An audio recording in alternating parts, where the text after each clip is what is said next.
This is a Hot Pie Media original. I mentioned these grotesque numbers on coaches' salaries, and then because just it was fun to do, the really grotesque numbers for the head coach of the professional college football team here in Austin. That's Steve Sarkisian. It's a $34 million 6-year guaranteed deal, an automatic $200,000 that kicks in every year automatically, a $1.2 million bonus just for breathing on December 31 of 2024. Then the number of assistant coaches, including the special teams coach, who's just knocking them dead, making more than $1 million guaranteed. Cedric Golden is a longtime columnist for Statesman.com. It's hard not to look at those numbers now, and it's hard not to scream. Well, especially when I look at my paycheck, of course, it really is. It kind of sucks, doesn't it? I don't even know what you make, Jeff, but I guess it's not $34 million. It's not $34 million, and there's not an automatic bonus just for breathing, man, just for showing up. Man, could you imagine? That's the gift that keeps on giving. Yeah. And kudos to his agent. Yeah. And I believe it's Jimmy Sexton, who's everybody's agent except ours. Yeah. And kudos to him, and kudos to the guys who were smart enough to hitch their wagons to him and ride this gravy train. Big money. I've been on this, covering this team since like 2002, and it's hard to remember a time when wins were so expensive. Yeah. Right now we're at $6 million per win, about $7 million a win right now. I thought that they'd be a little cheaper when they brought this guy in. The crazy number, because it is, I have to admit, I'm not one of these fire the coach guys. I think it usually backfires, but it is hard not, if you're running any operation with any standards whatsoever and you're spending that kind of money, it's hard not to say, you lose to Kansas, go straight to your car and get out of here. Get your box. We'll treat you like a visitor. It's unacceptable. There's a hard line in the sand. No way, not now, not ever. It's hard. It's such a colossal screw up. It's hard not to say, man, you're done. I don't even know what we're going to do tomorrow. You're done. But do these numbers stop them from saying, man, you're done? No, because it's guaranteed money. Yeah. And you got to keep him around. And it's like dating the ugly girl with a nice car.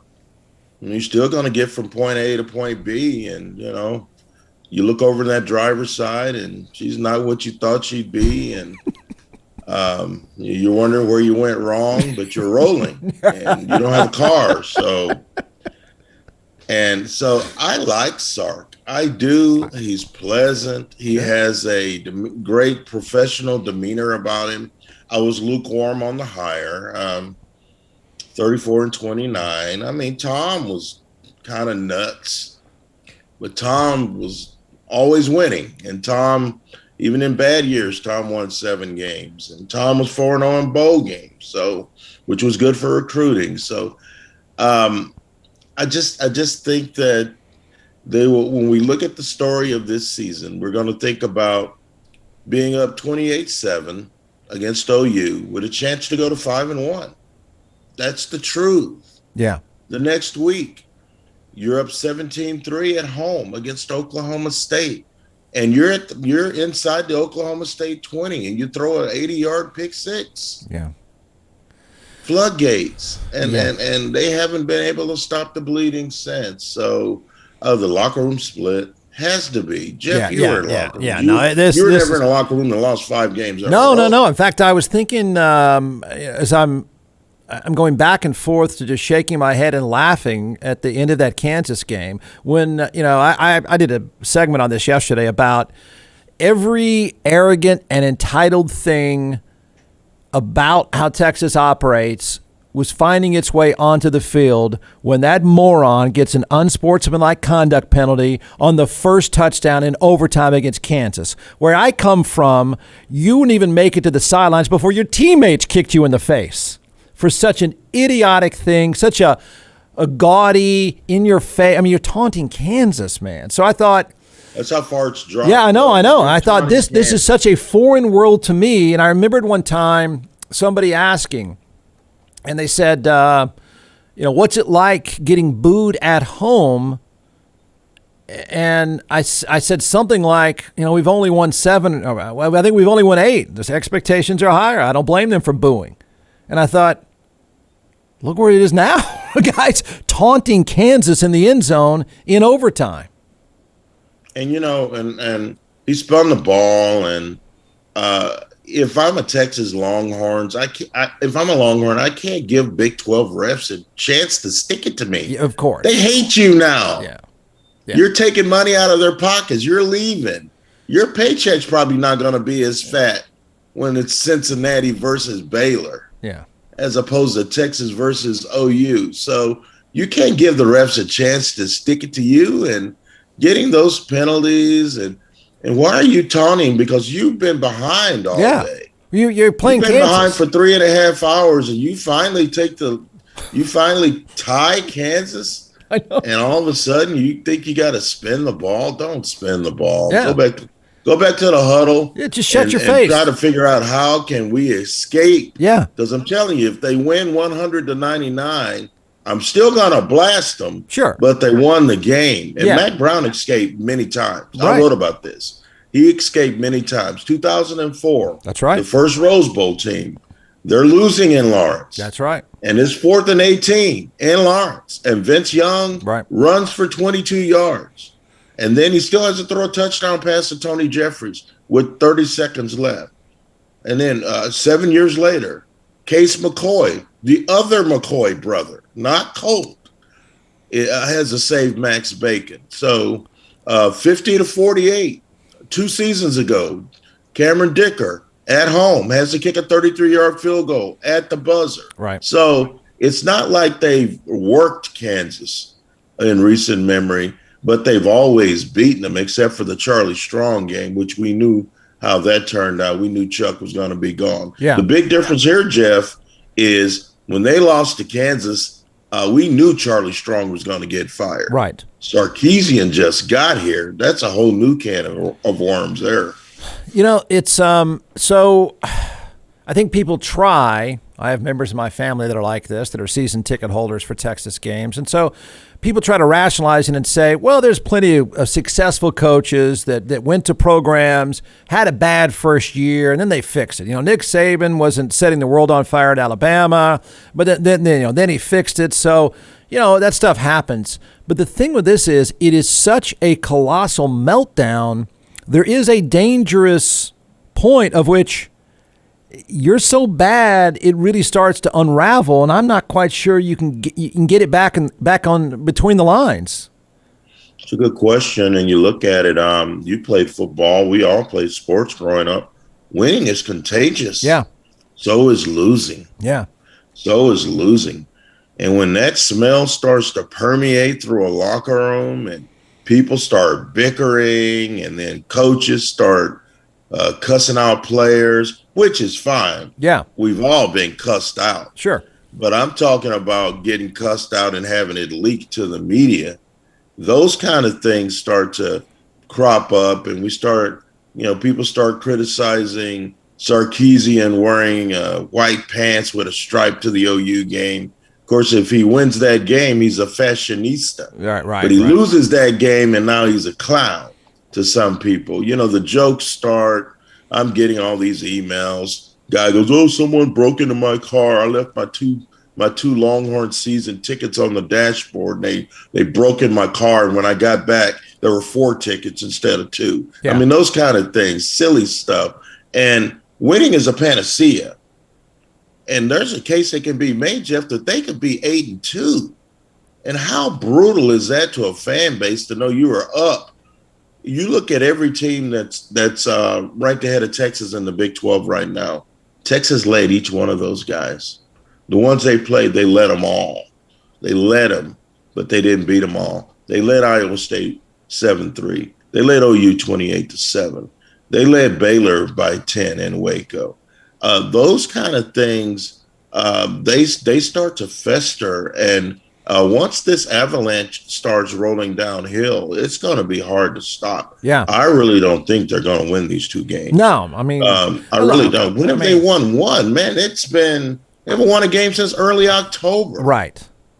No, it's nothing but bad vibes. I mean, your giant paycheck, if you had to right now walk up to a window and put down any amount of money, are you telling me you would bet on Texas to play in West Virginia and win? John McClellan is the co-founder and creator of ATX Hot Sauce in all 50 states, now in several retail outlets as well. So we're going to turn it over to the social media rock chef superstar, and we're going to walk through a few sauces and why you should buy. We've done beet heat. So we're second in line now for the tasting. Don't forget, everyone, go to atxhotsauce.com. So here we go. All right. So this one is our smoked habanero 5-pepper. We smoke habaneros with ancho, Is that going to hurt?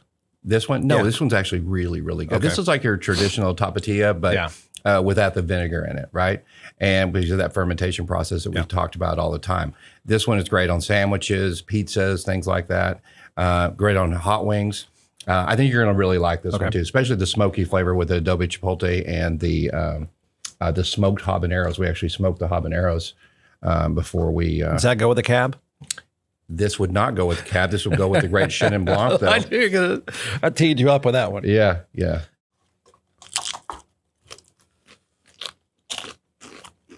That is good. That's Yeah, good. isn't that good? It's just classic take. Well, it's a new take on a classic item.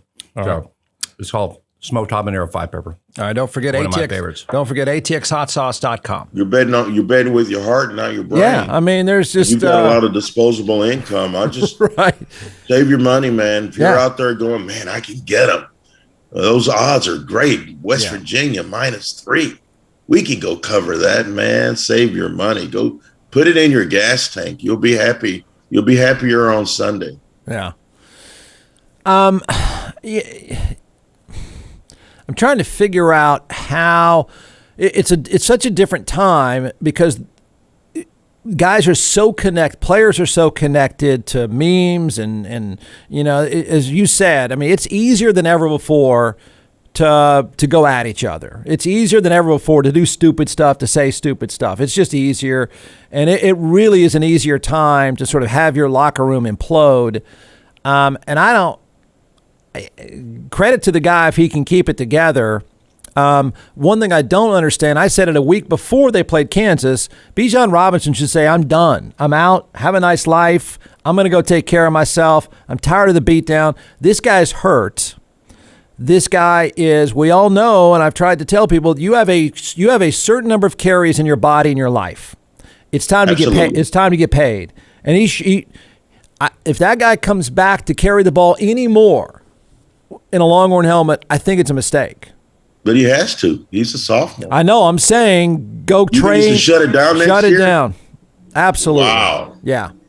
Shut it down next year. Go to Arizona and train with all those guys that train year-round. Take care of your body and say, I'm sorry, I've done enough. It's just not worth my time, and it's not worth his time. I look at this guy flopping around the ground against Kansas thinking he's only going to get probably one contract in his life. Maybe. Most running backs don't survive to the next one. And look at him. He's flopping around the ground trying to carry a football team, and he's ruining his life. You wonder what his people are saying to him. Yeah. What his parents, what his I know they want him to get him to get his degree, and that's the big focus, because football isn't forever. But as far as the game is concerned, a running back gets a certain amount of carries in his body, and then it's over. They look at you like you're a senior citizen at age 28. Yep. It used to be 30. Right. Now it's 28. Right. If it's even 28. And it's getting lower. Yeah. And they don't value them on that level. So he's got a decision to make. My conversations with him indicate he will be back. He'll play. Okay. He'll play, and they'll be better next year. They can't be any worse. But if I'm him, I will be very guarded with my body, because you only get one. He's a great physical specimen. Yep. He's 215 pounds, but he's taking a beating this year, and He doesn't have a whole lot to show for it. Ran for 1,100 yards in 9.5 games. That's a lot of yards. And probably on a better team, if they had closed these games out, we'd be talking about a Heisman Trophy candidate because his numbers would have been there. Yeah, I mean, he's that kind of talent. He reminds me, he looks to me, plays just like Ezekiel Elliott, but he catches the ball even better, which is saying a lot for your value in the future. I just think this guy is such an upside, and I don't see any upside to playing for Texas. I really don't. I mean, other than being a nice guy and a teammate, but we all know why those guys go there. They go there to get to the big show to get paid. And he may transfer. Who knows? Yeah. I believe that Sarkisian's biggest job is to try to keep that kid out of the portal and that receiver Xavier Worthy. Those are NFL talents. Yeah. Xavier Worthy's 18 years old and he looks like a young Terrell Owens. And so you got to keep that guy out of the portal. And you can't tell me his DMs aren't blowing up. Yeah. From people, from other recruits going, hey, I'm going to Alabama. What do you want to – let's do this. I'm going to Clemson. I'm going to Ohio State.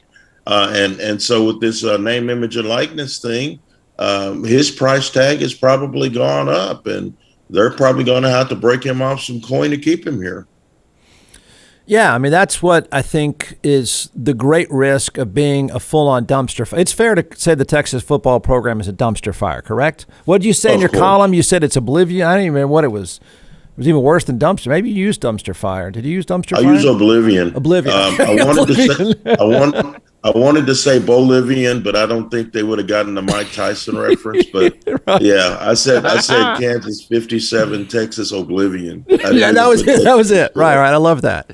So I mean, they're a full-on dumpster fire in a world in which they do have some young, talented players. I mean, there is some talent there, and that talent there didn't come there to worship Earl Campbell or go to the accounting department. They came there to make catches, make plays, and go to the NFL. And that's exactly what they go to Alabama for. And so those guys, the talent they have has got to be looking around saying, I don't need a dumpster fire.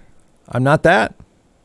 No, I want to win. I want to get paid. I want to be playing in the Sugar Bowl and the Cotton Bowl and the Fiesta Bowl and the Rose Bowl. That's where I want to be, because the scouts flock to those games because those are where the better players are playing. Yeah. And, if you can play football, and Bijan Robinson, his team's probably not going to go to a bowl game, but those scouts know who Bijan Robinson is. Right. But for the other guys who are just on the fringe, they make it to one of those games, and that's where they can get more noticed because they know that's where all the eyes are. And the Longhorns are a long way away from being in that moment. And to think that they were so close in so many games and lost them all. Yeah. If you go 3-2 in those games, I mean, you're 7-3. Nothing wrong with 7-3. Not what the fans around here want, but they're entitled here. Won championship since 1970. So it's not like this isn't Tuscaloosa. This isn't Columbus. This isn't Baton Rouge. This isn't Clemson. This is Austin, where they believe that they should be in that mix.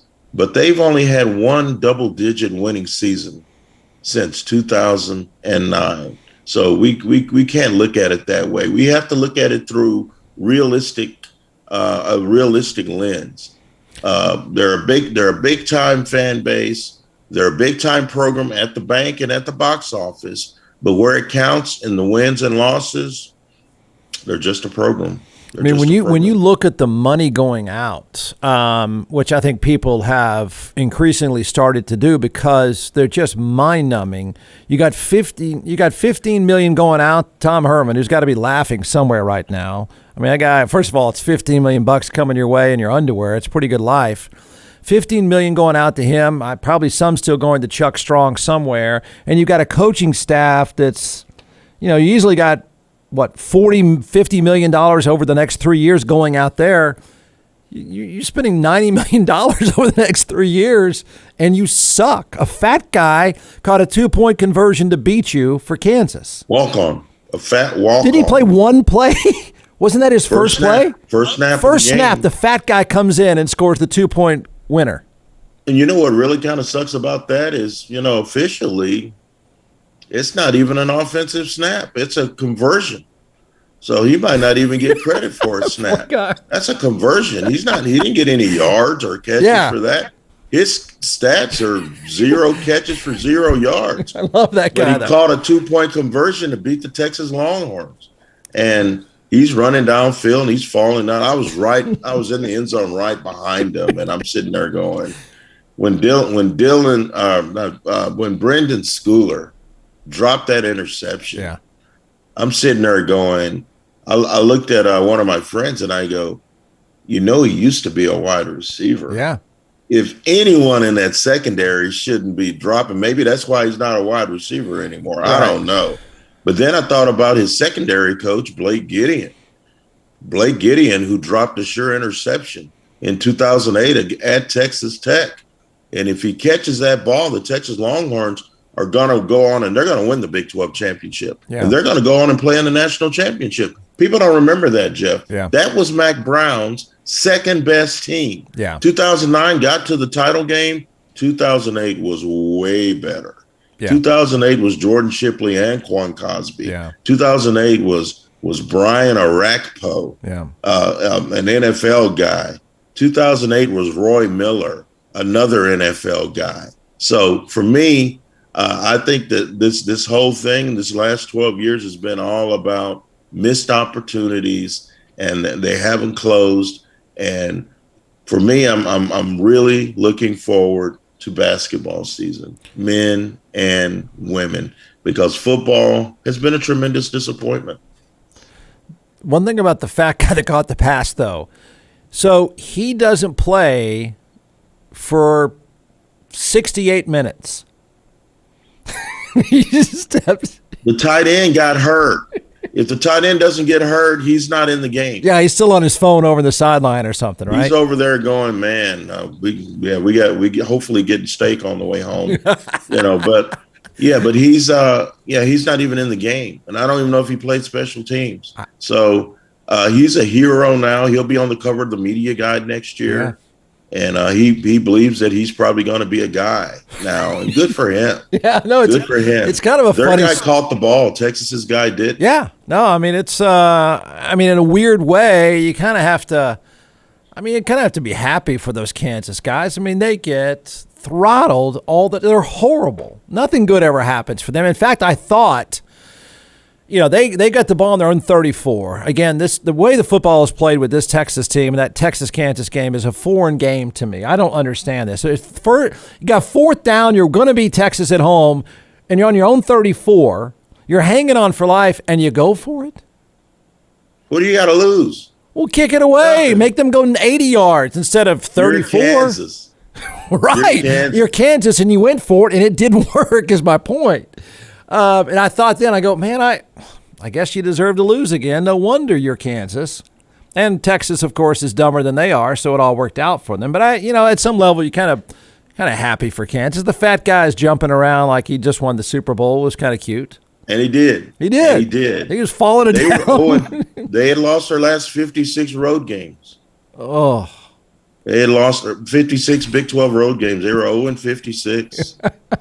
Longhorns were like 100-0 when favored by double digits and leading. Yeah. So a lot of those things came to pass. I think I was in Kansas in 2016 when Charlie Strong went down in flames, and walking to the presser, and the student newspaper editor, she was walking with me from Kansas. She goes, "Oh my God, this is the greatest thing ever." I was like, she was like, "We just won our second game." I was like, I thought this was your first game you won this year. She goes, No, our second game since I've been here. I go, "In school?" She goes, "Yeah." I go, "What class are you?" She goes, "I'm a junior." Oh no! Wow! Oh wow! Yeah.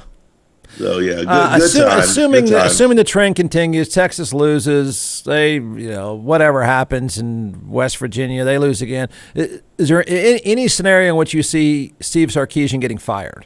No. Okay. No matter what. No, they may have made a bad hire, but they've got to at least stick it out. He's going to have to make some changes. Yeah. I mean, his defensive coordinators are making $2 million a year, and they can't tackle $2 million? $2 million.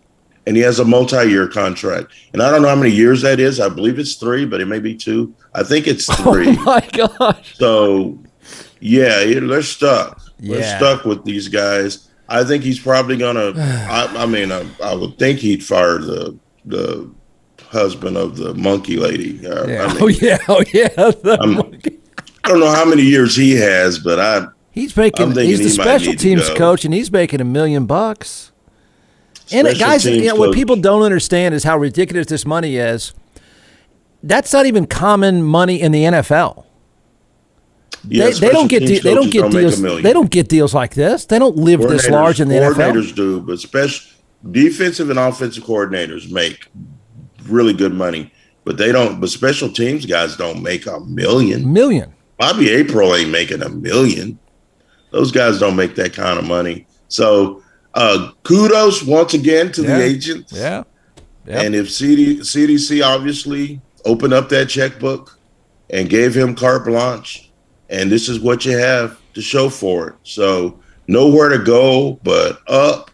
That's hopefully nowhere to go but up. Yeah. But I would be shocked if they won these 2 games. And if they do, they're going to end up in Memphis. Great. Yeah. Great. Have fun on Beale Street. Great. Yeah. But I'm wondering if it's better that they just not go to a bowl game so he can sift out these bad apples and build this thing from the ground up, because this locker room is split. And that's what happens, Jeff, when you lose. Yeah. All right, man. As always, good talking, you said. You too, brother. Take care. From the Hot Pie Media Studios in Austin, Texas, it's the Jeff Ward Show. Listen at jeffwardshow.com.